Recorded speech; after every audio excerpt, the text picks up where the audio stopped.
My name is Blaine Kendell. I'm 97 years old, working on 98.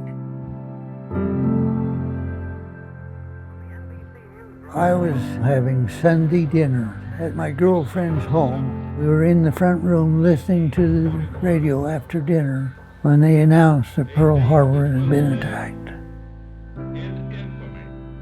I knew immediately, both my girlfriend and I, that our lives had changed.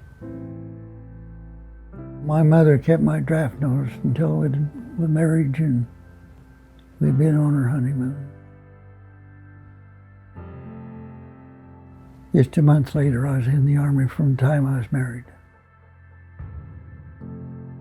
Japan had attacked us. Hitler was in force. Something had to be done, and we as a generation, we responded.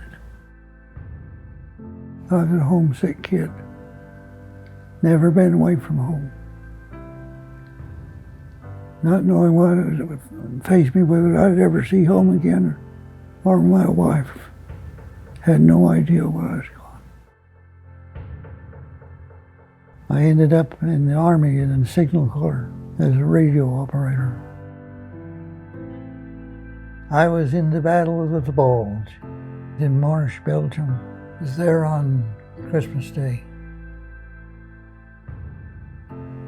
Woke up in the morning to the sound of motors. Went outside, and as far as you could see was Allied planes going east. Later, our planes come back, shot to pieces. You didn't know where anybody was or where the Germans were.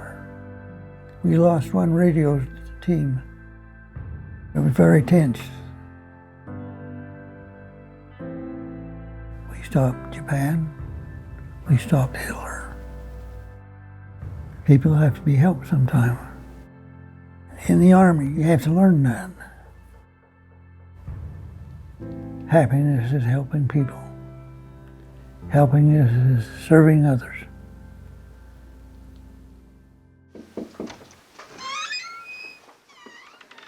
Jeremy, it's good to see you. Blaine Kendell, in my mind, is a hero, is an example of what we as individuals could aspire to be in their life, not just for his service in the military, but really a life that has been very well led. And he is a pillar of our community. Really the story behind the Jeep, how it came to be what it is behind us. It sat in a barn for a while. Really about 2 years ago, my dad and I were talking about, let's get it out and let's properly restore it. The old Jeep, I'd seen it years ago with his dad. He showed me a couple of times. He's going to restore it, but I had no idea to the degree he restored it. It was nice. As we were doing it, our mindset was wanting to highlight veterans and be able to utilize it as a way to, showcase this generation. We want to make this authentic so that it really does kind of celebrate the service that these individuals, went through. And this is how it would have looked rolling off of the plant in Toledo, Ohio in 1944. It was an easy thing to think, okay, could we go and approach Blaine and ask him, would you be willing to do this? They needed something to decorate the Jeep with. So they got me as a decoration of the Jeep. July 4th came and we had the opportunity to go over to Blaine's house and pick him up and take him to the parade route. And while we had him in the Jeep and just sitting there, the response of people coming up and wanting to take pictures with him and ask him questions. People really just wanted an opportunity to come over and talk with him. And as we rolled down the street, people were walking out into the road to shake his hand and were yelling his name, and he was waving to individuals, and he just kept, kind of leaning over and saying, this is great, this is fun, this is a lot of fun, thanks for letting me do this. He's thanking us, and the whole point was to thank him, but that's just that generation, that's just kind of who those people were. It was an honor to me to be asked.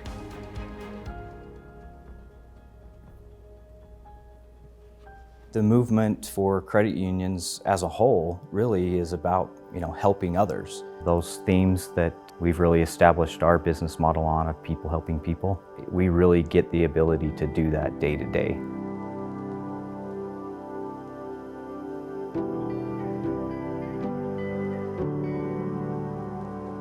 Well, I would think that I belonged to the credit union probably in the early 50s. We need a little bit, we went and got it. They loaned it to us. Other members helped me. What little I've got there, if somebody wants to help, they borrow my money, accomplish what they do and put it back. That's what we're trying to do, help one another. I think about people who help or people that are helpers. My first thought would be someone like Blaine Kendell. Obviously, the things that he did in his life in World War II were huge, grand examples of service and helping others. And I think his life has shown us that when he came back from the war, he didn't stop serving. He's just always looking for a way that he can serve. And I think that's something that we can take away from his life is let's just all always look for ways that we can help and serve. If you want to enjoy life, be willing to help somebody. That's the greatest joy come to you. That's where my happiness comes.